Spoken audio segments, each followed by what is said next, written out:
my marriage recently ended. She said she couldn't stand to be with me, and she wanted to see other people. She's moody like that. I was the third husband, so I always knew she was a flight risk. But she lulled me into a false sense of security after 22 years. The divorce isn't final. We're just social distancing. It's actually more of a quarantine. Technically a restraining order.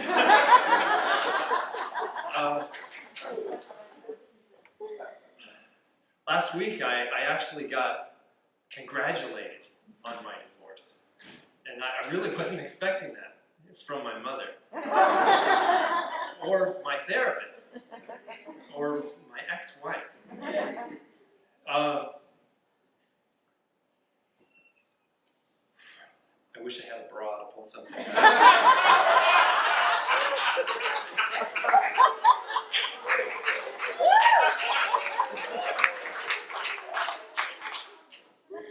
Okay, one more second.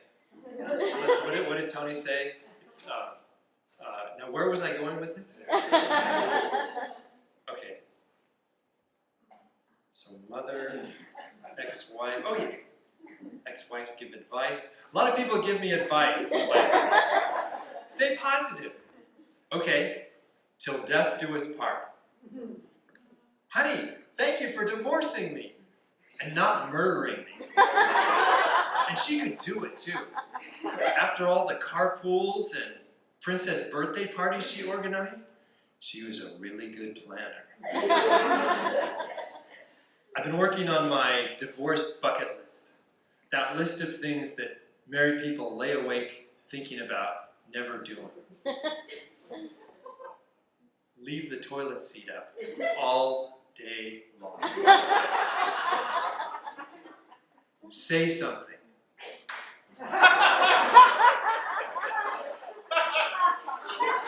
Without being corrected. Have sex. We used to have a nightstand on each side of the bed. Now that my ex is gone, I really just need a one-night stand. You know, divorce is hard, but I'm doing okay. You know, it's an amicable divorce. But I can see some signs of bitterness in me. I changed the parental controls on her Netflix account to PG. I wrote some songs. Do-do-do-do, here comes the summons. And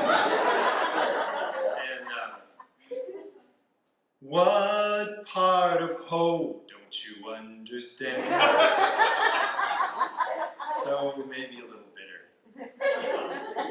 About a year ago, as the marriage was spiraling down, I tried to spice things up by booking a stay at a nudist resort. And yeah, in hindsight, you know, maybe a trip to Hawaii, couples counseling, but, you know, in my defense, you know, I was desperate. She said she wanted to see other people. And she certainly got to. You know, this story ends in divorce, right? You know, no one's going to take this as marriage advice, right? So, anyway, a nudist resort feels a lot more normal than you would think. Except for when you're leaving your room stark naked and you hear your mother's voice. You can't go out there like that. Yeah, next time I'm going to get mom her own room.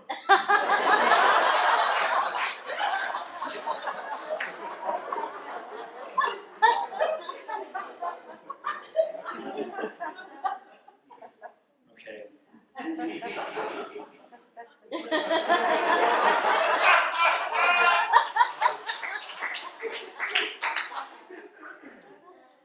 I'm almost there. Basketball. Yeah. Somebody yell out football. Okay, so I might have to jump ahead. No, wait, no. Oh, no, this is easy. Wait. Okay. So there's some rules that they have. Okay. So the first rule number 1, is no pictures. Rule number 2 is no creepy staring. And yeah, kind of obvious. Rule number 3 is no public display of excitement. You're supposed to cover it up with a towel or a hat or a traffic cone. And, overall they're pretty forgiving, but and generous. They give you the shirt off their back, hypothetically speaking. They're mostly hippies from the 60s, so there's not a lot of young people, not a lot of ethnic diversity, mostly just white shrivelage.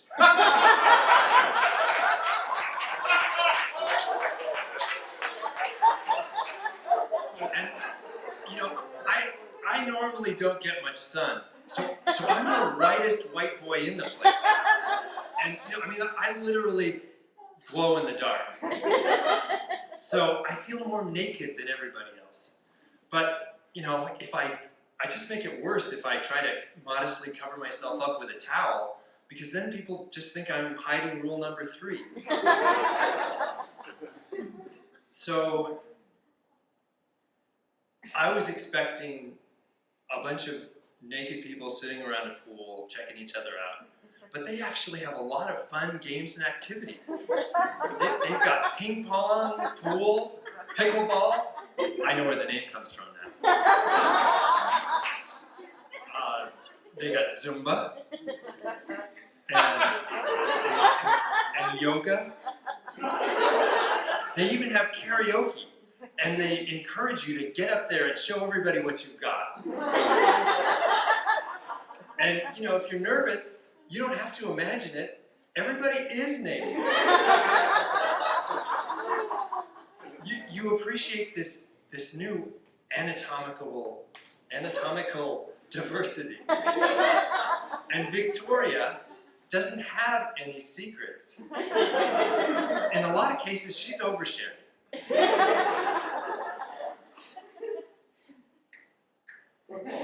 Yeah, football. Dang it. Oh yeah. I saw more in that one day than in my entire dating life, which wasn't saying a lot. So, it's a really friendly atmosphere, believe it or not. People, families actually bring their kids. And, I wouldn't bring mine, though, because I think it would confuse them. You think about the taunts that they wouldn't understand. Like, liar, liar, where are your pants, you liar? Or, I see London, I see France, I see Florida? And they wouldn't know how to give anybody a flat tire. You can imagine, like, nudism could complicate even, like an adult relationship. Who wears the pants? So, my new life, I signed up for a dating app called Silver Singles. And it took me a while to kind of figure out the code, but if it says NSA, that means no strings attached, and she's looking for something purely physical. If it says companion, then she's looking for something more long-term. And if she's young and beautiful, she's probably looking for about $500.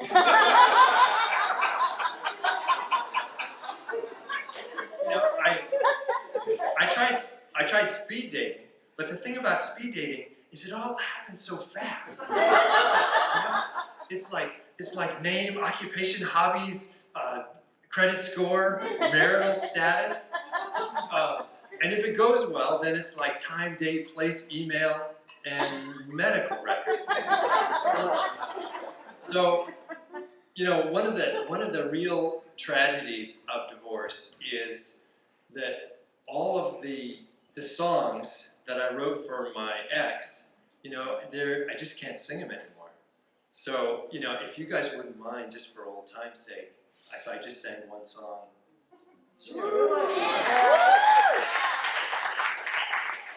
Saw you standing there by the washing machine. I knew this must be the month when our clothes get clean.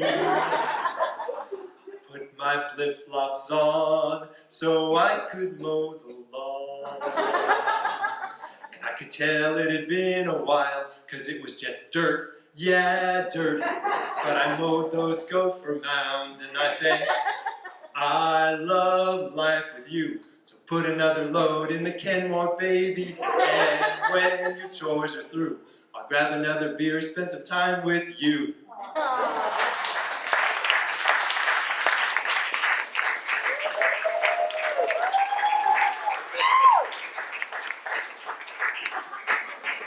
That's all I got.